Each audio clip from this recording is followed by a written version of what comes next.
Well, good afternoon, everyone. Welcome to this Radio Shop chat that's being organized by SpectrumX, the NSF Spectrum Innovation Center.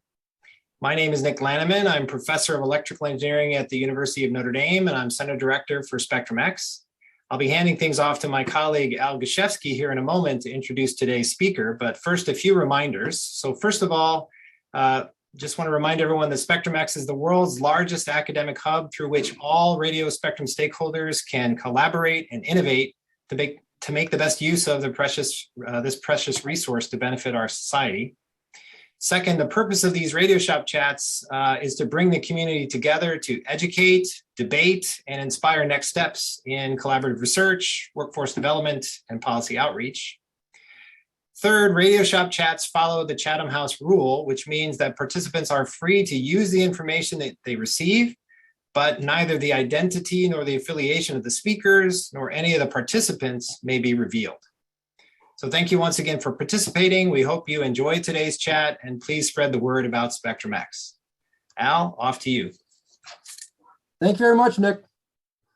We're very pleased today to have with us Dr. Elliot Eichen, who comes to us from Cambridge, Massachusetts today. Elliot received his PhD in optics from the University of Arizona and his Bachelor of Science in Physics from SUNY Stony Brook. He retired from Verizon in 2017 as Director of Research and Development. And he has, to his credit, about 50 peer-reviewed publications and about 60 patents. When you have to round off to the nearest 10, that's an indicator of success. He has expertise in optical communications, in wireless network architectures, 4G and 5G services, and also spectrum sharing and management. He's also a member of the Wireless Interdisciplinary Research Group here at CU. In the past, he's held positions as visiting industry professor at Tufts, adjunct faculty at Northeastern, and a staff member at MIT. He's a former associate editor of IEEE Photonics Letters and has been active in a number of IEEE meeting activities. Elliot became interested in spectrum sharing while on an IEEE AAAS U.S. Congressional Fellowship in 2018 and 19, where he served in Senator Ron Wyden's office. And he learned a great deal about the process of spectrum allocation in that activity. He brings to us this expertise in his talk today entitled Real-Time Geospatial Spectrum Sharing. And with that, Elliot. Thank you very much, Al and Nick, and to the entire SpectrumX group for giving me the opportunity to chat today. First, can you guys see the slides? I mean, are they up there? Great. Okay. So very quickly, Al gave this great introduction, but I did want to advocate very quickly for the AAAS Congressional Fellow Program.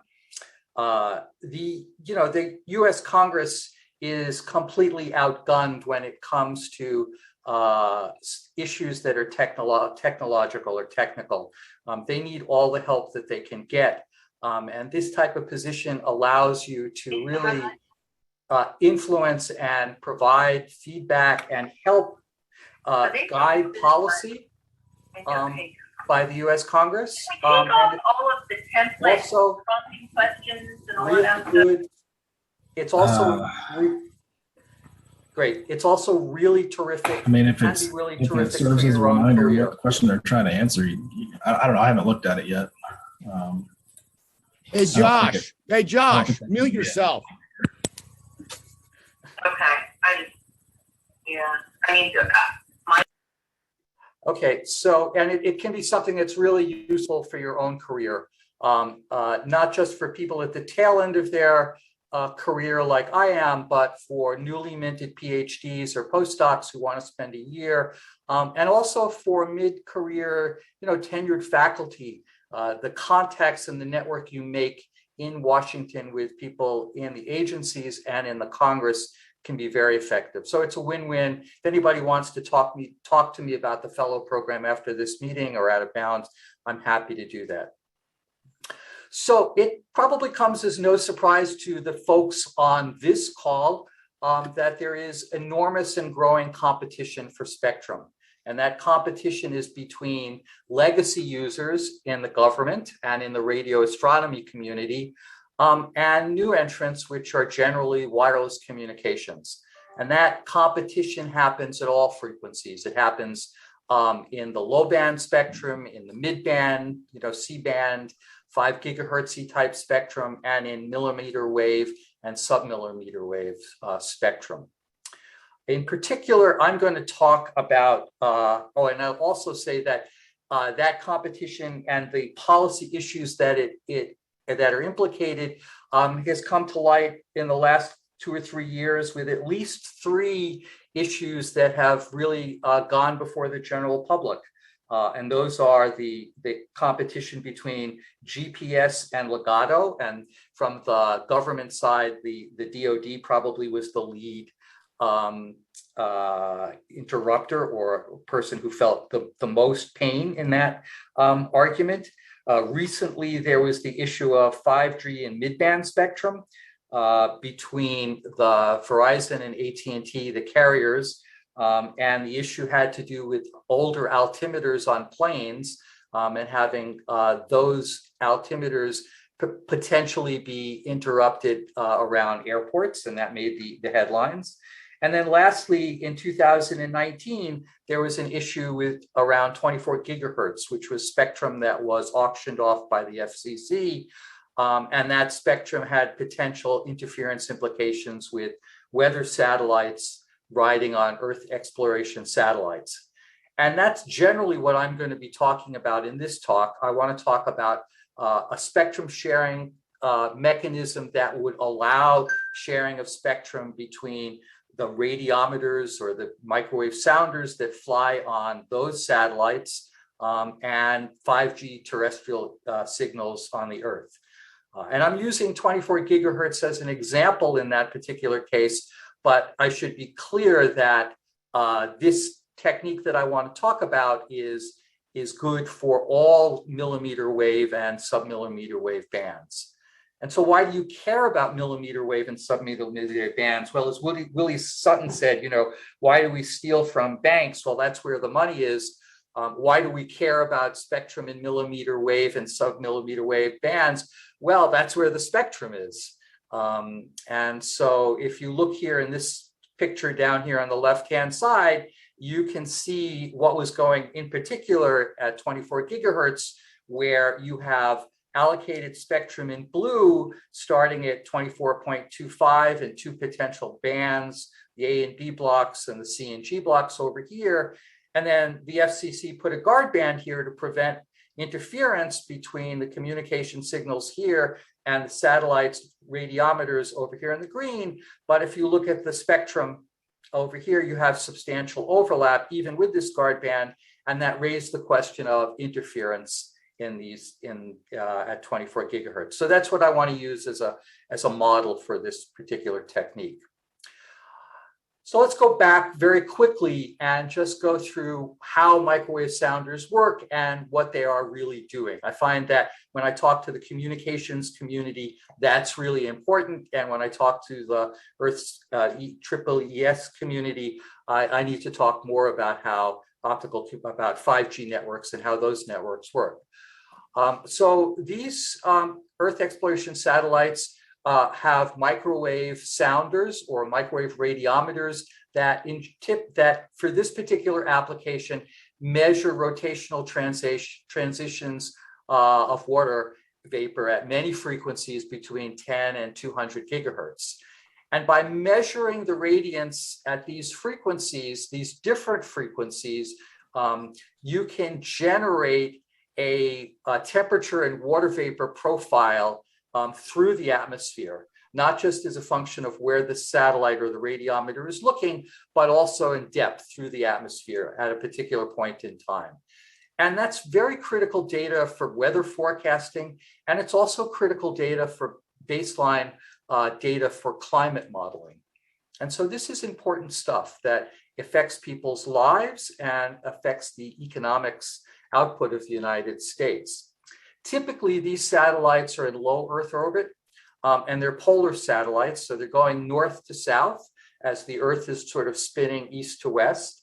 And you can see that you can cover all of the Earth, about every point on the Earth about twice a day, by putting these satellites in a low Earth orbit, polar orbit. And it takes about 2 hours per orbit, generally, something like that. Now, the microwave sounders themselves are radiometers. And for the people in the communications community, you can think about these as the front end to a radar system or a communications receiver. However, they measure average power, and there's not much power. You can think about how much radiance is going to be produced by a water vapor molecule that's really cold. Well, it's not much, and so they're extraordinarily sensitive. And one way they get some of that sensitivity is they have very, very long integration times.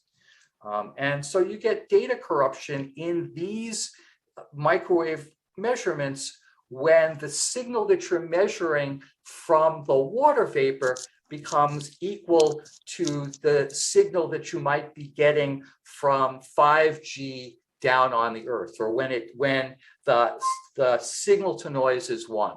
When the 5G when the 5G transmitters are transmitting enough power to get above the noise temperature or the noise floor of a microwave sounder. Okay, and so if you think about the microwave sounders, they express their noise power as a temperature. And if you look at the difference between a sounder, where the signal to noise is equal to 1, and a communications detector or receiver, where you get the required carrier to noise ratio in order to receive an acceptable bit error rate at the other end, you're talking about sounders that are actually someplace between 10 to the 4th and 10 to the 6th times more sensitive than a communication receiver. And so the moral of that is that it doesn't take much power from a combination of 5G transmitters on the Earth in order to reach that threshold where you begin to get interference. And that, of course, is the basis for the concern about interference from 5G or 6G as compared to microwave sounders. So there are 2 general types of sounders that typically fly.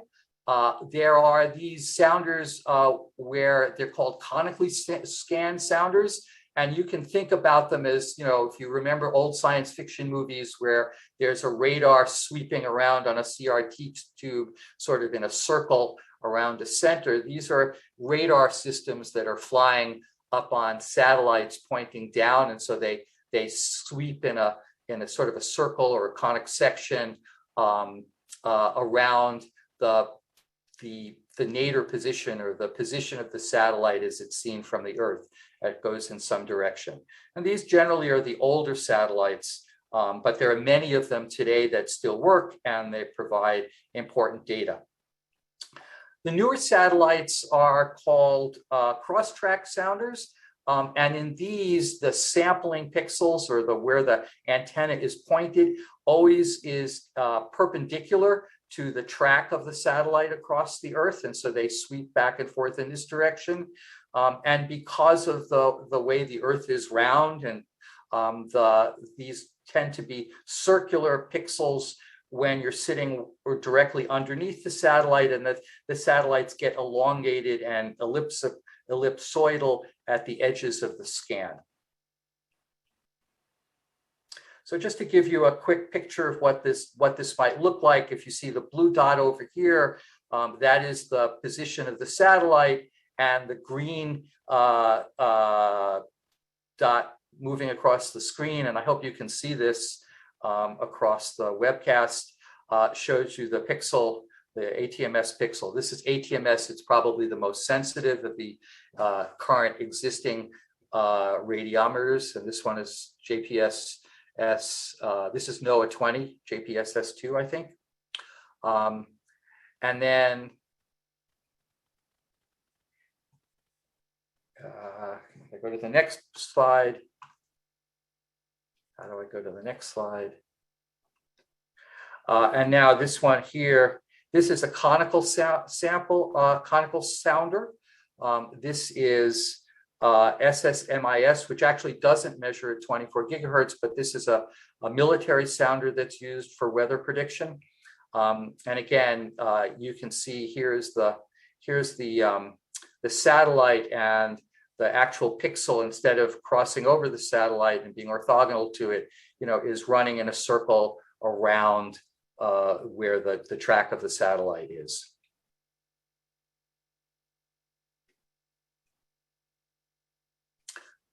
So I hope at this point you can sort of see the genesis of how to potentially prevent interference between these radiometers and 5G or 6G networks on the Earth. So the field of view of the satellite is only subtending any given antenna on the Earth for something on the order of 10 to 20 milliseconds each time the satellite passes overhead. So that's not a whole lot of time. And you can think about, well, what happens if I do something with the transmissions of that 5G network for that 10 to 20 milliseconds? If I can think about that and do that, maybe I can use that in order to create a mechanism to share spectrum. Now you can think about the field of view of the satellite and the overlapping an antenna, or you can also think about that as a pixel, which is the size of the field of view as seen on the face of the Earth. Okay, and it turns out that those pixels can be predicted with a very high degree of accuracy, something on the order of plus or minus 1 pixel. So you know in advance, because these are very deterministic, what these satellite patterns are, you know in advance where the satellite is going to be looking, and it gives you the opportunity to do something with the network down below so that you can avoid interference. And there are 3 basic ideas or 3 basic techniques here. First one is you can identify where there may be interference, where there may be bad pixels. Now this eliminates corrupted data, but it doesn't remove corrupted data. It doesn't remove the interference. However, it has the virtue of not really requiring you to do anything with the network underneath. You can pull that bad data out of the data that's used by the weather forecasting, numerical weather programs. And it turns out that that's actually really an important thing, because part of the issue is that it's very hard to know. These satellites don't know where there is corrupted data, or very often they don't know where there is corrupted data, and they end up using corrupted data to predict what the weather pattern is going to be like, and that's a bad thing. If you can pull that data out, your numerical weather predictions are much better. You haven't solved the problem in terms of interference, but you have helped to increase the accuracy of the weather predictions. There are 2 other things that you can do here.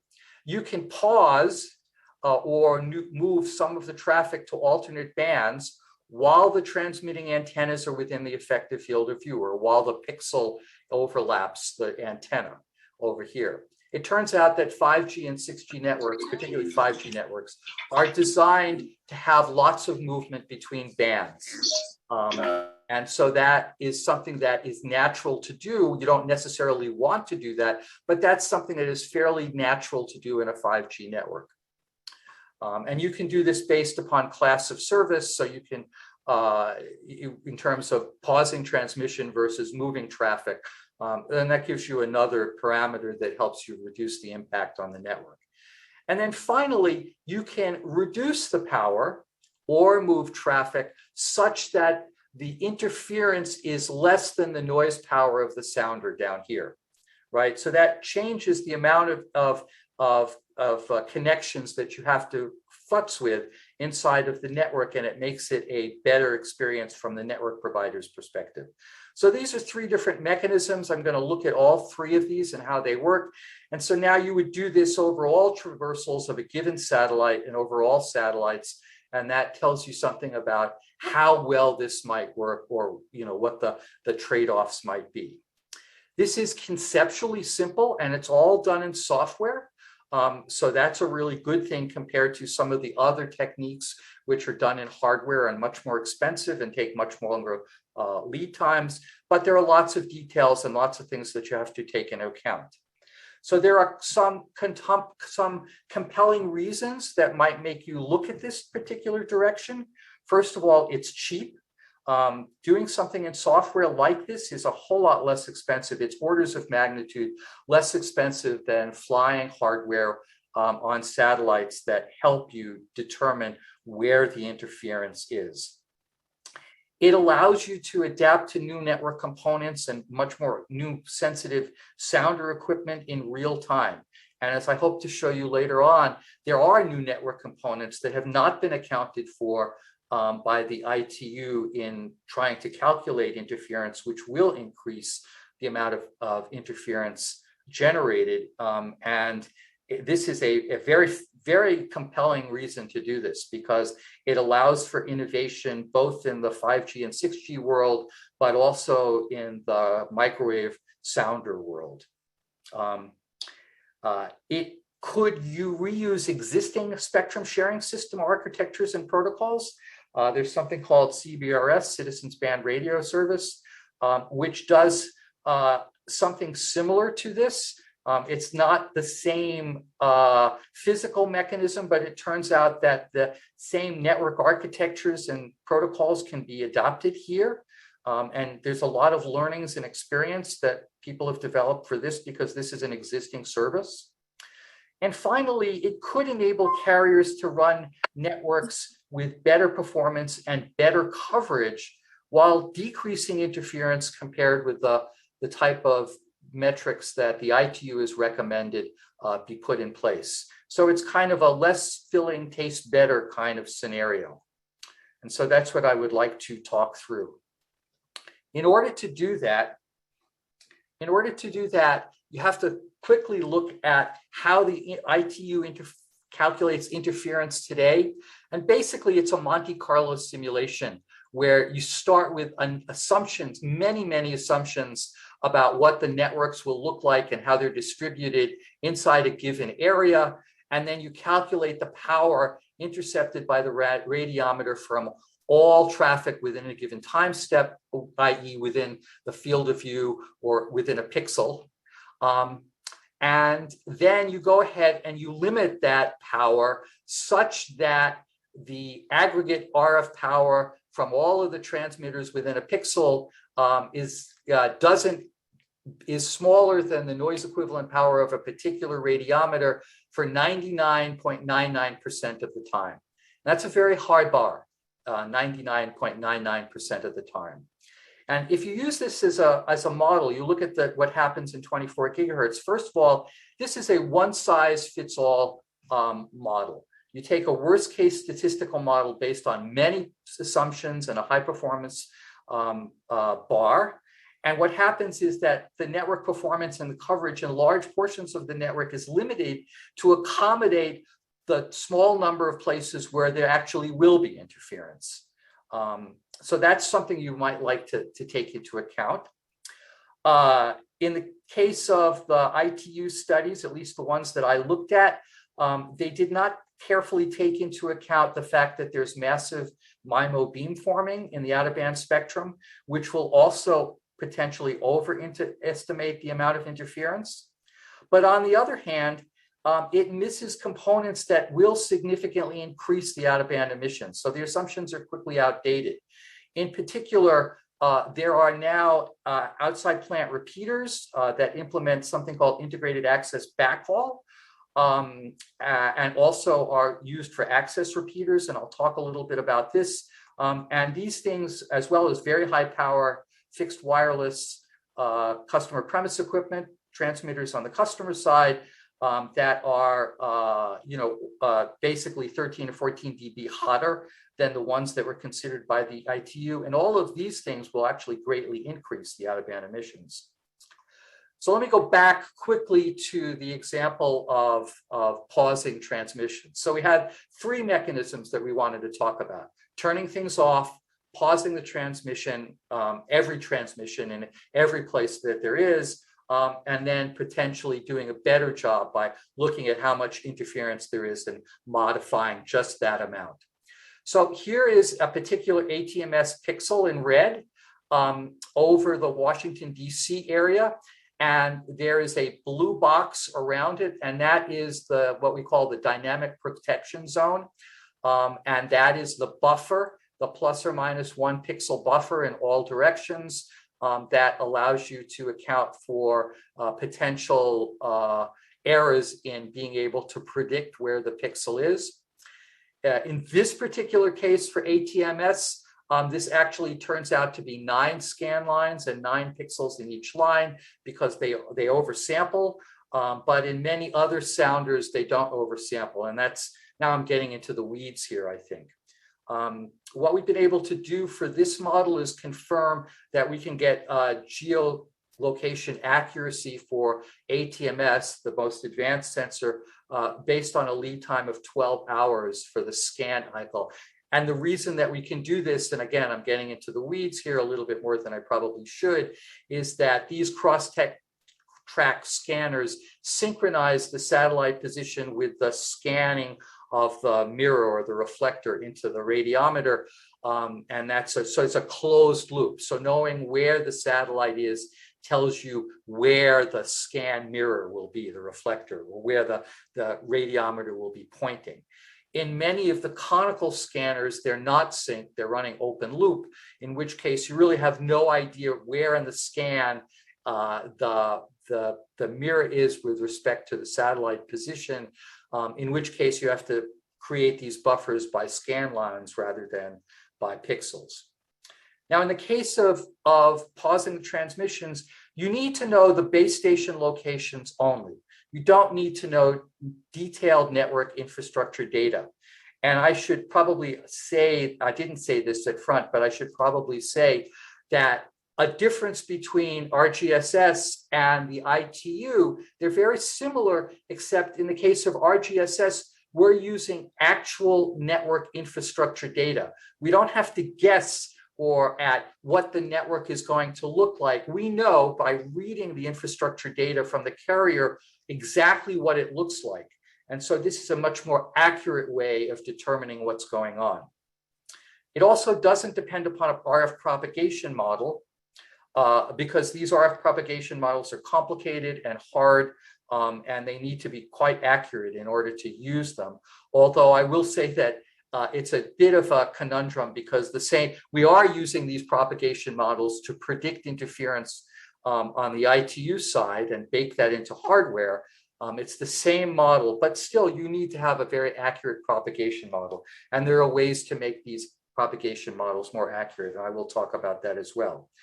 But in this case, you pause or you move the traffic out of the way. So you don't worry about how much interference is there. You assume there's going to be interference and you move it out of the way. And the primary issue here is, can you predict how accurately can you predict the pixel location? And it just turns out experimentally, we've found that you can predict these pixels with enormous accuracy. Probably better than plus or minus 1 pixel, which is close to the Nyquist limit. And then there are, on top of that, and I'm not going to go into this, but there are very fast handover mechanisms that allow you to use this information very quickly inside a 5G cell. So how well can you do in this case? Well, if you look at all of the different radiometers, and there are about 20 that are active that really count, in this case, and you get rid of a couple of other radiometers because they're not scanning radiometers or they're not polar orbit radiometers and they don't pass over the United States. And you look at just in the US, what would the network availability be from all of the different radiometers riding on all of the active satellites? You find out that it's something like 99.6% of the time, meaning that 0.4% of the time you would have to pause or move traffic around. Now note that this doesn't include knowing anything about the radiometer. So you're treating all radiometers equally. You're not taking into account how many antennas are being subtended on the ground. You're not taking into account the noise power of the radiometer. You're not taking into account the bandwidth of the radiometer. All you're doing is moving things around. And by the way, 98.9.6 is not terrible. I mean, the folks in the wireless community that I belong to have a goal of reaching 99.99% of the time. But the dirty secret, of course, is that wireless networks today are not 99.99% of the time. They're much closer to 99.9% of the time. But they're safe because IP networks, give you a lot of resilience, even with 99.99% availability. Now, what happens if you try to think about improving this in some ways, and you say, okay, now I'm going to think about how big is the pixel, and therefore how many network antennas are being subtended, and therefore add up to the interference found at the satellite, and what the noise power of the satellite is, and what the integration time, and I want to take all of that into account. And maybe I can do better than simply just turning off the power or moving the traffic around.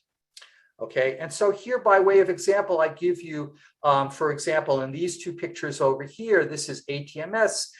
This is the pixel at the edge of its scan. It's quite big, it's elliptical, although it's moving very fast here as well. And here is ATMS looking straight down. It's much smaller, and so you're not taking into account all of the transmitters inside of Baltimore, for example. You're just worried about those inside of Washington, D.C. So there are much fewer number of pixels that you're taking into account. And you could compare this to other cross-track scanners that are don't have quite as large a scan and don't have quite as large a field of view. Here's AMSU-A. Both nadir and at the edge of its scan. And here is actually a conical scanner with a very large pixel, but many of the conical scanners have very small pixels. And so I think you can intuitively see here that there's a lot to be gained by not just looking at turning off things and not looking at what type of radiometer there is, but looking at the actual radiometer itself and adjusting things based on the scan of a particular radiometer at a particular time for a particular traversal.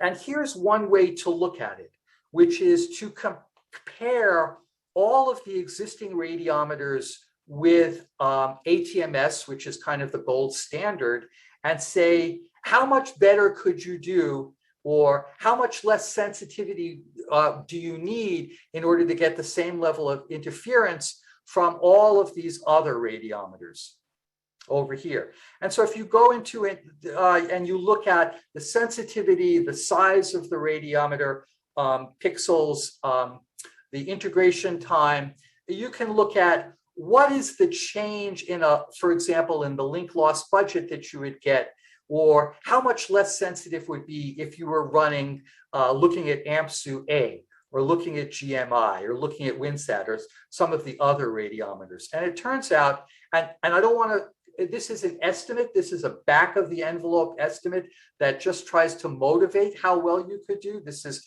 not the actual, there's no actual measurement here that correlates with this. But, from a back of the envelope, approximate way, you can see that you can pick up, on the order of 10 dB improvement in the amount of interference that you would expect, or you would expect less interference from these other satellites compared to ATMS if you had a uniform distribution of base stations, which you don't have.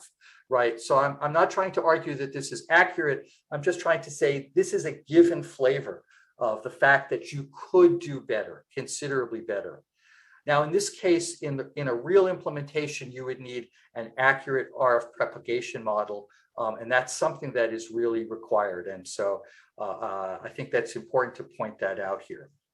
So how could you use this information to at least think about how this would work? Well, let's think about New York City, for example.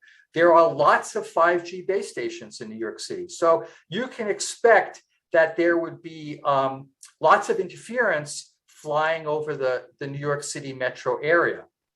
And so you would really have to turn off or change the power dynamics for these traversals flying over New York City in order to do that.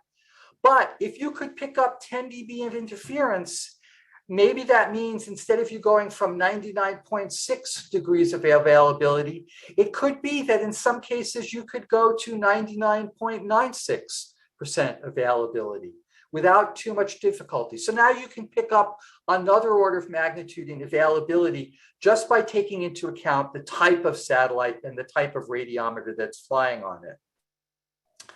Another place that you might think about is what happens if you're out here in South Dakota?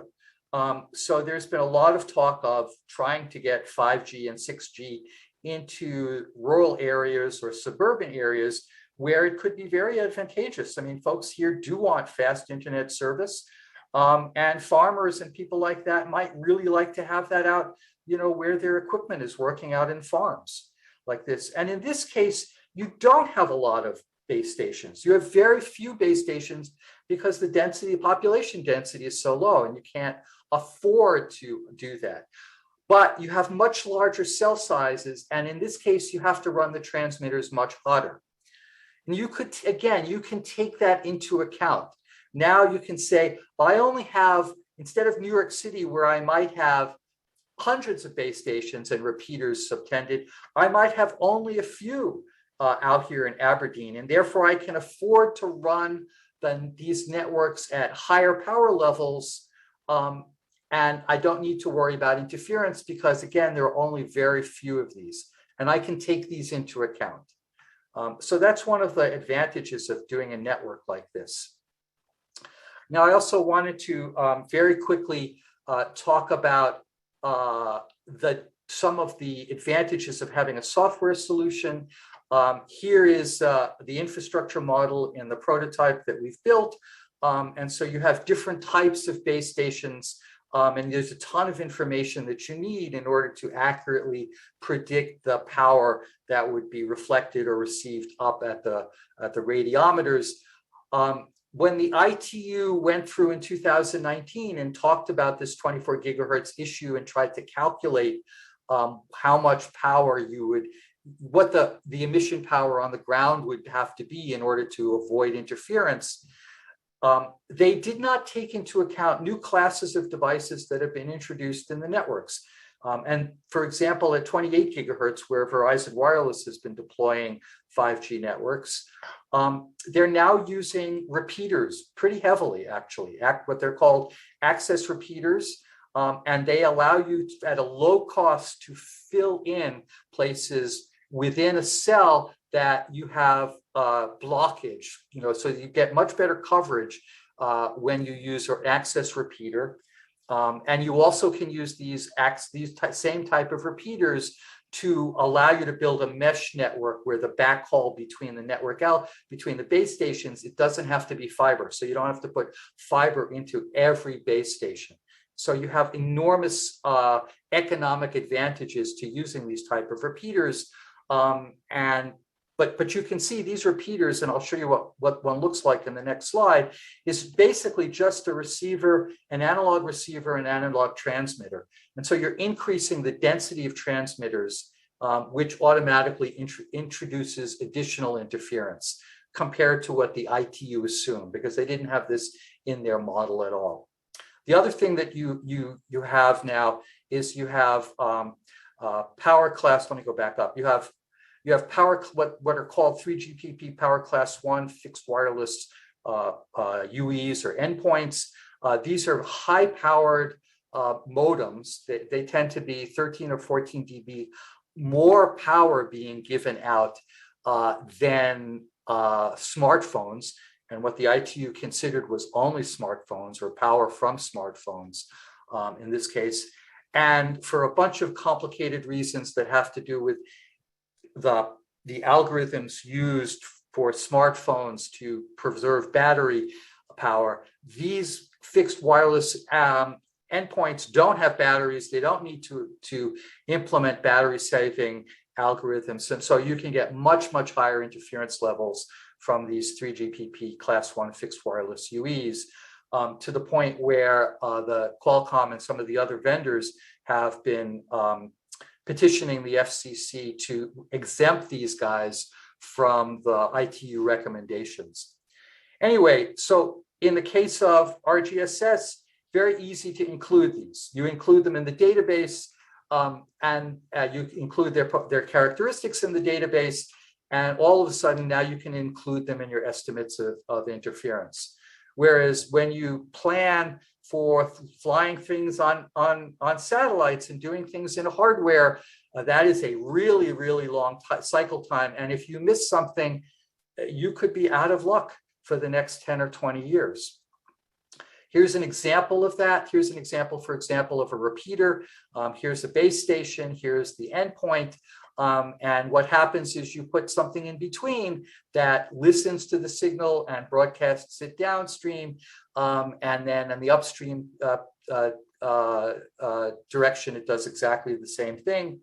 I don't want to spend too much time about this, but there's a paper here that's available if anybody's interested in it. So let me try to get towards the end of this talk. So how would you implement something like this? Well, if you think about, there is something called CBRS, Citizens Band Radio Spectrum, and there are other ways that have been proposed to implement this with brokers. I'm just giving this as one example, but you can think about CBRS as taking predicted information. In this case, this is mid-band spectrum that is used by the military for radars, and there's other embedded users.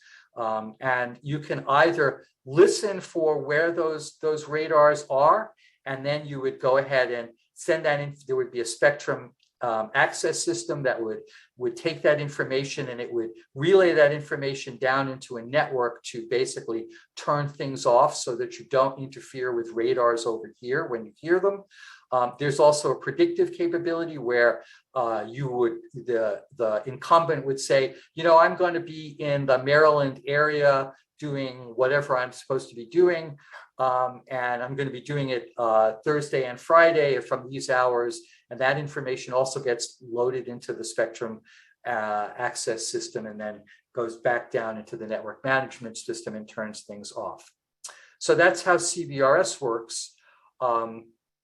And you can think about using the same type of structure and the same protocols and messages for RGSS, or some sort of time-dependent geospatial geofencing mechanism, where you know where the satellites are going to be, you know where their pixels are going to be, and that information is loaded into the database of the spectrum analysis system, spectrum access system.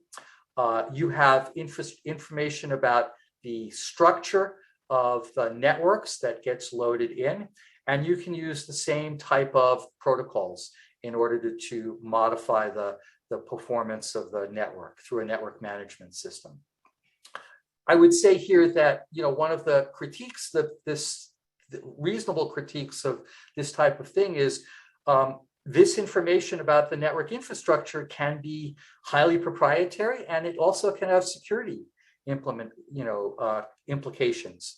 But remember that the military is providing this information today, right? And so I think that there is a paradigm or a way that you could take the same information from carriers and provide the same level of protection that would allow you to use this in a spectrum sharing system.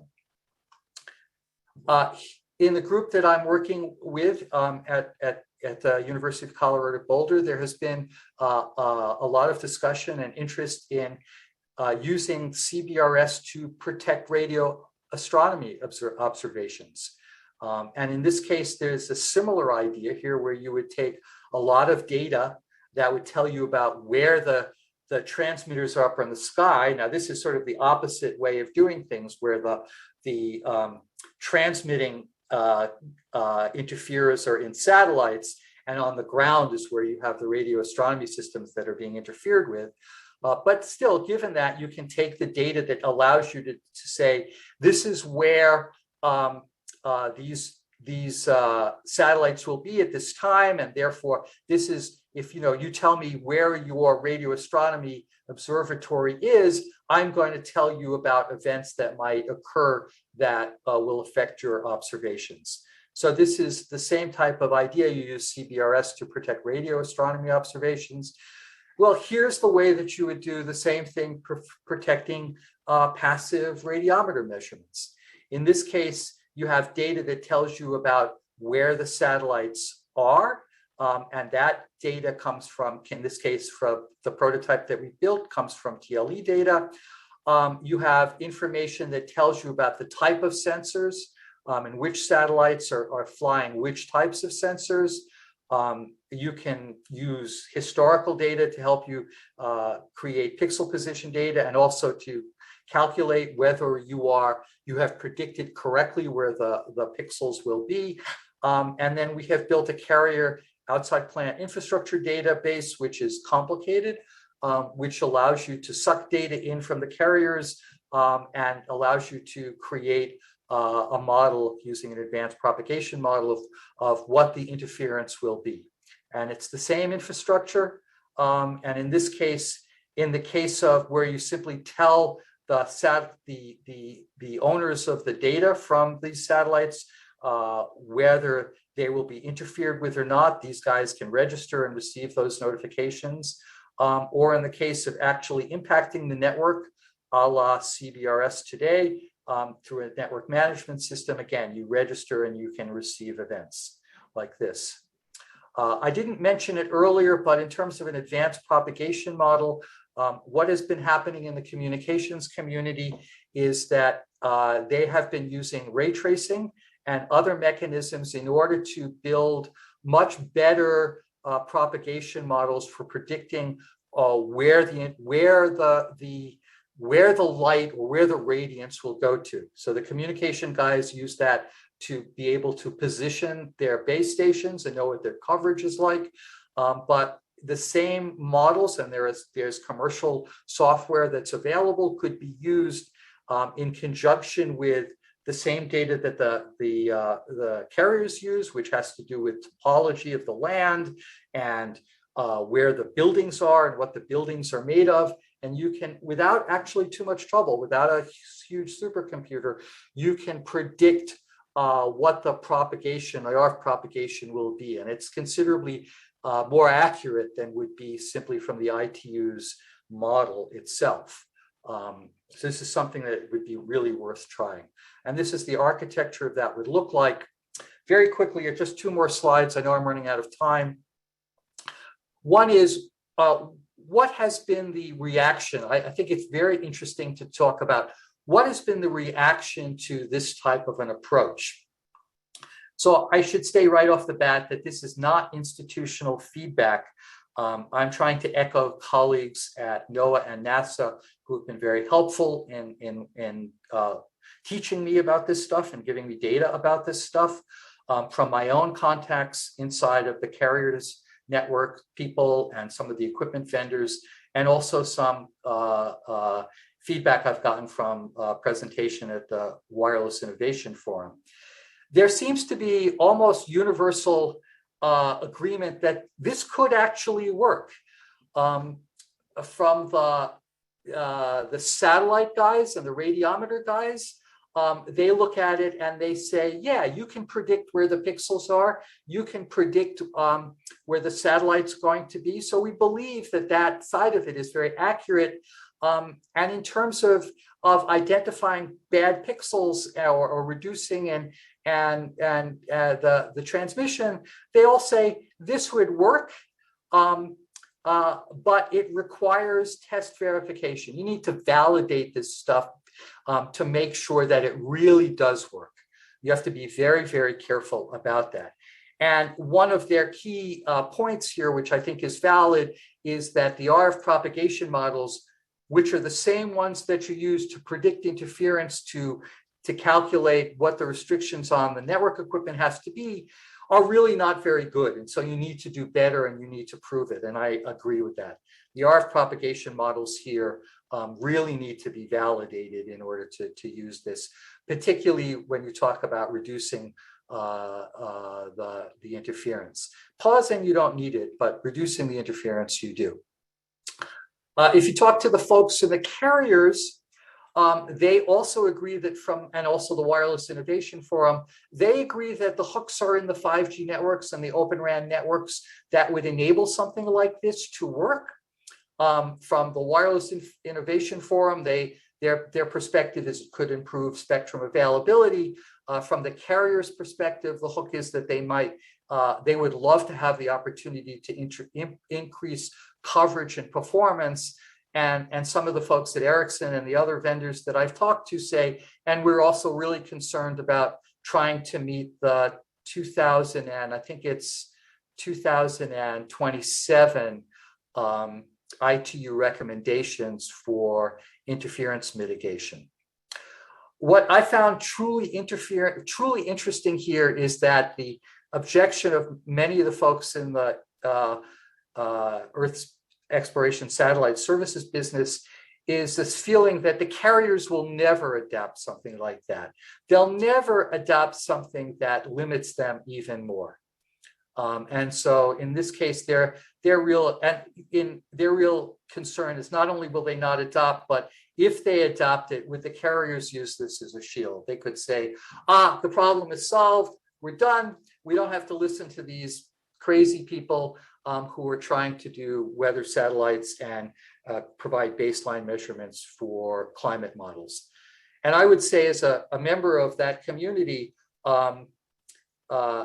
I see the value, the enormous value of weather prediction. This stuff is really, really important. So you do have to be extraordinarily careful when you get into this space. And you have to prove to the members of the weather community that this really would work without question. But what I thought was so interesting is that you got the same reaction. I got the same reaction from some of the people in the carrier networks. In particular, they said, yeah, this would definitely work, but the government, they think about the government as a monolithic block, would never accept this as a solution. This would never happen. And so there's an enormous amount of distrust between these two communities, I guess is what I'm trying to say here. And so that I think is the highest bar to overcoming and to at least do research in this area is to decide whether or not you really could make something like this, and it requires research. You need to overcome that level of distrust between the two groups. The only other thing I wanted to add here in this particular slide, and my summary slide is next, is that there was a lot of discussion that this would have to be adopted worldwide, but it doesn't.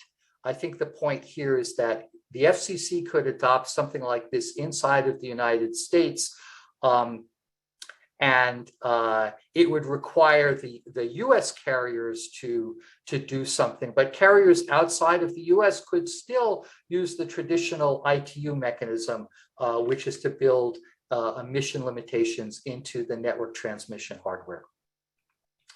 Okay, so in summary, what I hope to have convinced you is that a temporal geospatial spectrum sharing mechanism could work, or at least that it is worth investigating, and that we have built a prototype or pieces of a prototype that seem to show that. You can use it in 3 different ways. You can identify bad pixels. You can pause and move traffic basically to turn off the emissions in any pixel itself, or you can do a more advanced thing, which is to try to modify the transmissions and move a limited amount of traffic so that you reduce the interference from 5G to below the noise level of a sounder. It has a number of advantages. It's cheap. It's a hardware solution compared to, it's a software solution compared to a hardware solution that flies on satellites, right? So it is inherently much less expensive to both to try and also to implement.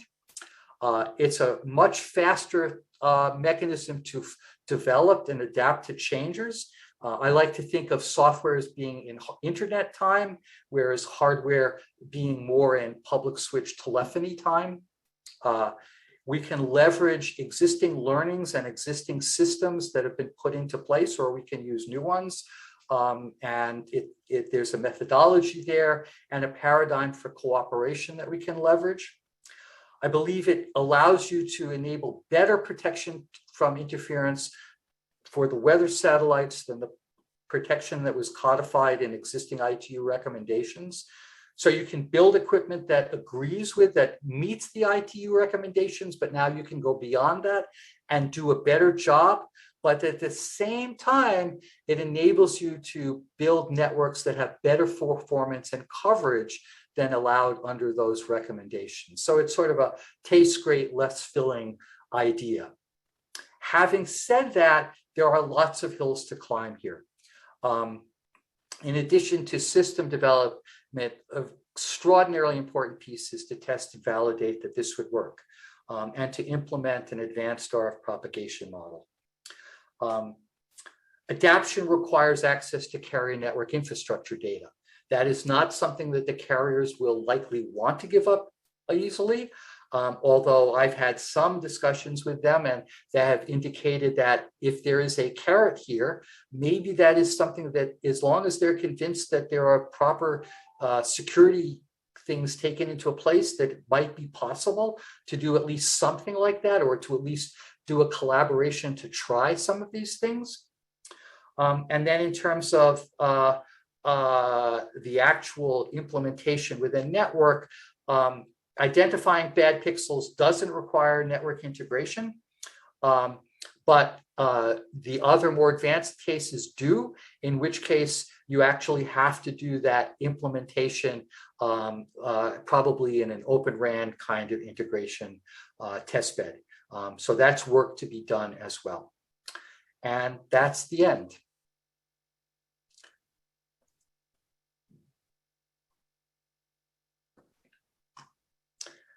I hope people heard that, and I would love to answer questions. Thank you very much, Elliot. And on behalf of SpectrumX, I would like to use whatever reaction mechanisms I have available to me on Zoom to thank you for your talk. Thank you. So and I'd like to moderate a question and answer session if we can. So Elliot suggests if there are any questions, please raise your hand, and otherwise try to put them in the chat box and we'll do the best we can. Sure. So Al, do you want me to go through the chat box, or do you want me to just answer questions from raised hands? So Manisha has a question, raised her hand. So please, Manisha. First of all, thanks, Elliot. This was an excellent talk. Really enjoyed it. You know, I've been doing a lot of millimeter wave measurements in Chicago, and based on my experiences of. I lost Manisha. Yes, Manisha, we have a link outage here.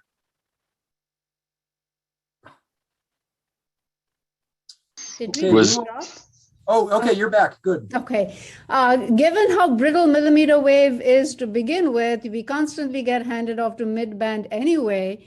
I think the added network availability going from 100% to 99.6% is probably not going to impact the end user performance a lot. But having said that, I think what would really move this discussion forward is some kind, and I know there's, the NRDZs and a lot of other efforts within the US, is some way of actually looking at how a deployed millimeter wave system actually behaves and using that to inform what the interference potential is. These are mostly small cells on lampposts, mostly in cities. So the RF propagation modeling, I think, is key to even, first of all, understanding how much of effect this is going to have in the observations to begin with. So do you have any comment as to, are there efforts underway to do some of this actual measurements? No.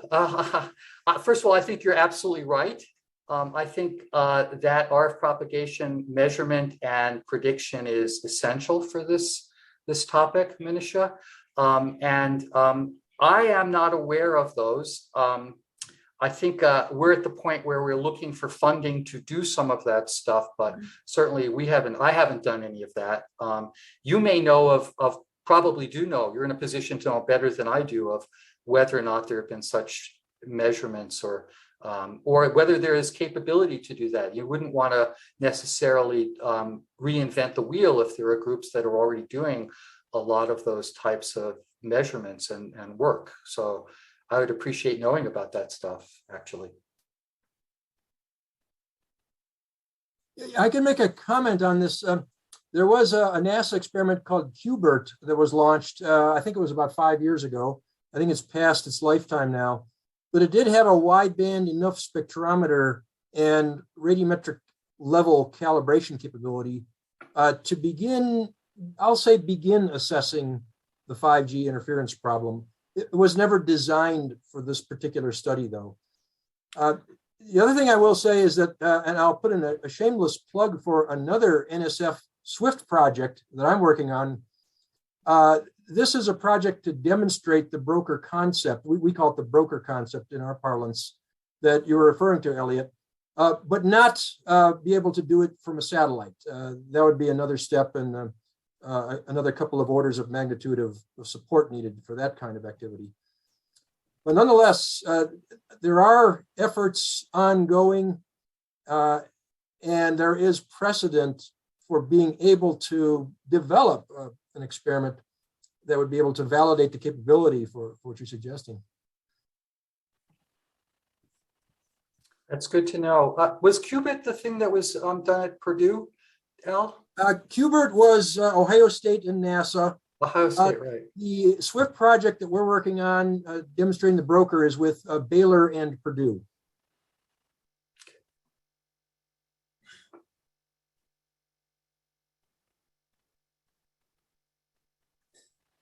Yeah, let's see. Any other questions? Anyone want to drop a question in the chat box?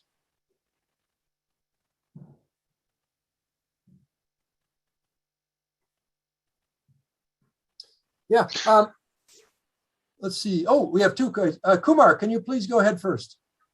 And Renee, we'll get you in a second. Yeah, I actually had this question in the chat, but can you give some information on how these radiometer antennas actually focus on the Earth? So given the track that we have, do they keep coming back to a pixel along the rise and set of the satellite across the, I guess it's 90 minutes or whatever for a low Earth orbit satellite?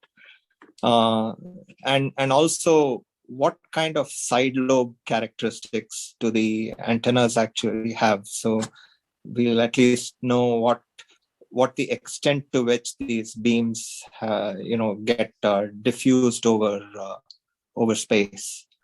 Right. So let me answer the second question first, which is they certainly do have side lobes. And so in the best case scenario, you would take that into account when you calculate the pixel, and you might even have to weight the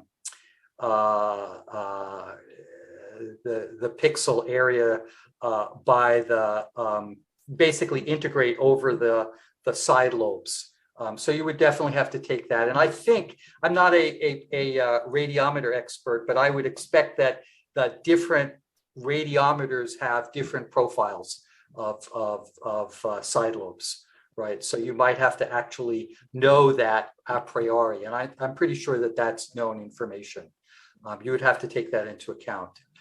And then what was the other question, Kumar, which had to do with how often are they repeated in that sense, the measurements? Yeah, so you have, from the time the satellite comes above the horizon and goes back below, you're going to, you have the scan happen over a certain distance. And you showed the movement from the elliptical pattern out to circular and then back to elliptical again. but the satellite itself is moving. So I would imagine that this whole pattern keeps repeating over time, right? So you get a series of events that happen over this 90-minute period. Right. So you have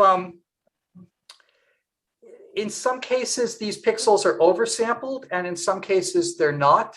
So if you think about a line running across the Earth that is perpendicular to the motion of the satellite, in some cases that line like repeats on top of each other, but it's a little bit lower. And as you said, the whole satellite is moving along the line. So you know where the pixels are, but you have to still be careful about where they are.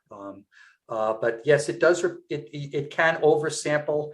But then, you know, after you get past what I call that dynamic protection zone, the satellite goes around the Earth and comes back again. And then again, there may be some of the radiometers have a wide enough swath so that you might sample Chicago on 2 passes around the Earth sometimes, but sometimes not. And then other radiometers don't have as wide a swath on the Earth, and so you don't ever really overlap one pass with another pass. And then that whole pattern doesn't repeat itself perhaps for another 30 days or 60 days or something like that. I think it's 30 days. So in terms of the same traversal happening over the same point in time. So all of that is stuff that you have to take into account. I would say the way I got to the 99.6% number is to take all of that into account and basically run the simulation over a couple of months, right, to average over all of those different types of effects. I hope that so helps. if we have a 12-hour lead time on the occurrence of these events, and we know the timing to a high degree of precision, then you could presumably even do this autonomously in the network. Oh, I would.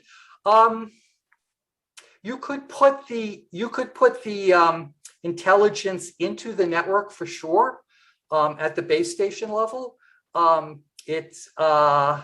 But you also want to have the ability to control some of this stuff, because sometimes, for example, NASA may poke some of their satellites. They may change the direction of scan. They move the satellites around to avoid junk and other things. So they change their positions. So that satellite data, you also need to, it turns out that the ephemeris data, the data that you use to predict the satellite, goes stale very quickly. And so you have to download that nightly, that ephemeris data. Mm-hmm. So I personally, my intuition is to put it in the center of the network someplace and let that, let the G node B worry about being a G node B and simply tell it in advance, you're going to have, these are the times you're going to have to worry about stuff today, and give that information to them, 12 hours in advance or something like that.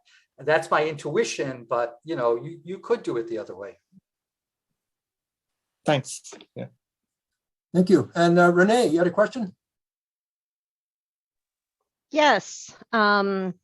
Thank you, Elliot. I, of course, have seen you present a number of times. However, I appreciated this slightly more expanded presentation, and wow, a lot has shifted since we first met back when you were on Capitol Hill. And so I think that you laid out a lot of very important points. And from my perspective as more of a policy person, I certainly appreciate the challenges of really getting the wireless and government communities really to jump onto this. Though I would argue that specific to the 24 gigahertz example, I think that a lot of the answers that really the atmospheric science community gets, particularly from really the wireless folks, is that the auction is done. This is decided. This is how it's going to happen. so I'm not incredibly hopeful for basically 24 gigahertz, but I'm very concerned about really all of those other areas. I'm glad to see that there was a very robust chat going on.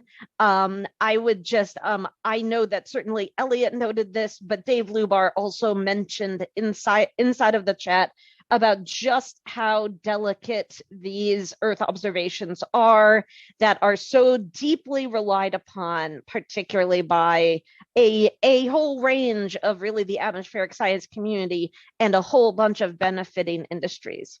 And so this is turning into more of a comment rather than basically a question. However, though, Elliot, thank you for your continued work on this. I think it is important work to be done.